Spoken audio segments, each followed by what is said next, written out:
JAMB has announced the commencement of the sale of application forms for the admissions for the 2026-2027 academic session. The announcement was made known in a statement by the registrar, Professor Ishak Oloyede, and shared on the board's official X handle. JAMB noted that eligibility is tied to age, stating that only candidates who will not be less than 16 years old by September 30, 2026 are generally eligible to apply and be considered for admission. On registration timelines, the board announced that the registration period for UTME candidates, including those from foreign countries, will run from Monday, January 26, 2026 to Saturday, February 28, 2026. Not leaving education yet, Edo State Governor Monday Okpebholo has ordered the release of what he called authentic students of Ambrose Ali University, AAU, Ekpoma, who were remanded at Obiaja prison on the order of a state high court sitting in Benin City following the arraignment by the police. The students allegedly took part in the Ekpoma anti-kidnapping protest that turned violent in Essen West local government area of the state. The governor also claimed that a Nigerian based in Russia sponsored the protest. This came as families of students lamented the continued detention of their children over their alleged participation in anti-kidnapping protests that turned violent. The Commissioner for Education, Padi Yamu, said he had been directed by Governor Paulo to liaise with the prison authority and release all bona fide students of AAU, Ekpoma. The federal government has announced that Nigeria and the United Arab Emirates have agreed to scrap tariffs on more than 13,000 products under a new Nigeria-UAE Comprehensive Economic Partnership Agreement, CEPA. The move is aimed at expanding market access boosters. Under the agreement, Nigeria will eliminate tariffs on 6,243 UAE products, removing duties immediately on 3,949 items and phasing out while excluding 123 sensitive products from tariff. UAE on its part will remove tariffs on 7,315 Nigerian products with immediate tariff elimination on 2,800 items, phased removals on 3 to 5 years, and import prohibitions maintained on 593 products. The pact is expected to significantly boost Nigerian exports, particularly agricultural, pharmaceuticals, chemical, justice, and the Nigeria Customs Service. In the meantime, Turkey has formally requested inclusion in Nigeria's electronic visa system to ease travel and enhance business, investment, and diplomatic. Nigeria's electronic visa system to ease travel and enhance business, investment, and diplomatic exchanges between the two countries.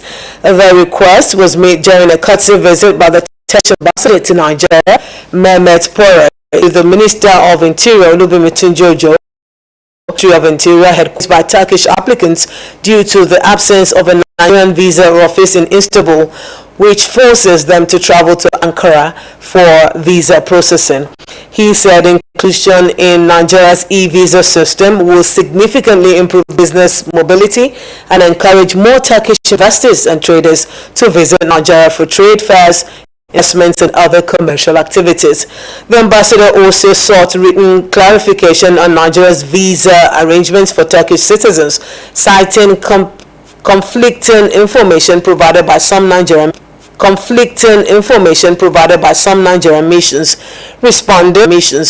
Responding, Minister Tunjojo emphasized that restricting genuine business travelers is not in the interest of either country and assured that the ministry is committed to transparency, continuous dialogue, and improvement in visa administration while reaffirming Nigeria's openness to legitimate investors and international business partners. The World Bank has announced that Nigeria's economy is on track to record its fastest growth in more than a decade, upgrading its forecast for the country's economic growth to 4.4% for 2026 and 2027. The World Bank, in its latest Global Economic Prospects report released, said the increase was driven by expansion in the services sector, especially the finance and information and communication technology sectors, a modest recovery in agriculture, and the country's emergence as a net exporter of refined petroleum products. However, the World Bank cautioned that sustaining the momentum will require addressing long-standing structural challenges. The United States government has delivered critical military supplies to Nigeria in support of the country's ongoing security operations. The United States Africa Command, AFRICOM, in a statement posted on its X handle, noted that the supplies were handed over to Nigerian authorities in Abuja. According to the command, the delivery underscores the United States' continued commitment to strengthening its security partnership with Nigeria. The latest support comes amid sustained efforts by Nigeria and its international partners to enhance capacity in addressing security challenges across the country. Now talking sports, the Super Eagles of Nigeria and Morocco are set for a heavyweight showdown when they meet in the semi-finals of the 2025 Africa Cup of Nations AFCON at 9 p.m. tonight at the Prince Moulay Abdallah Stadium in Rabat. A win would send the West African country into a 9th AFCON final and secure consecutive final appearances for the first time since 1988 and 1990. It would also draw them level with Ghana on 9 final outings. Nigeria arrived as the only team with a perfect record at the tournament, having won all 5 of their matches so far. They have scored at least 2 goals in every game, netting 14 times, their highest tally at a single AFCON edition. Morocco are also unbeaten, recording 4 wins and a draw. Their campaign has been built on discipline and defensive solidity, highlighted by a controlled 2-0 quarterfinal victory over Cameroon in Rabat.